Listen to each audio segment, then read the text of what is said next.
Politique, Conseil des ministres, autorités traditionnelles, les rois et chefs dotés d'un statut légal.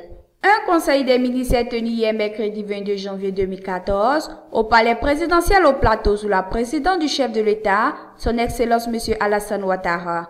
À l'issue de ce conseil, un projet de loi portant statut des rois et chefs traditionnels de Côte d'Ivoire a été adopté. Une décision importante selon le porte-parole du gouvernement, le ministre de la Poste et d'éthique, Bruno Koné Nabagné, car elle répond à l'engagement qu'avait pris le président de la République de donner un statut aux autorités traditionnelles, à la mesure de leur rôle social dans la société ivoirienne.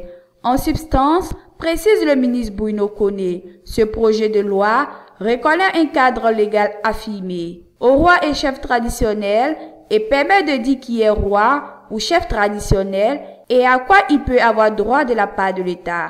Par conséquent, ce sujet de loi décrit l'organisation et les modalités de l'aide de l'État aux autorités traditionnelles, d'où la mise en place de deux organes. Il s'agit de l'Assemblée des rois et chefs traditionnels de Côte d'Ivoire, qui va se réunir une fois par an, et de la Chambre nationale des rois et chefs traditionnels de Côte d'Ivoire. Le porte-parole du gouvernement a indiqué que cette chambre va bénéficier d'une subvention de l'État pour assurer son fonctionnement. Le ministre Bruno Koné a expliqué que ces mesures de gouvernement trouvent le sens du fait que les rois et chefs traditionnels de la Côte d'Ivoire sont les premiers interlocuteurs des autorités politiques et administratives du pays et constituent des régulateurs de la vie sociale dans leurs différentes contrées. Il note que ce projet de loi va être soumis à l'Assemblée nationale.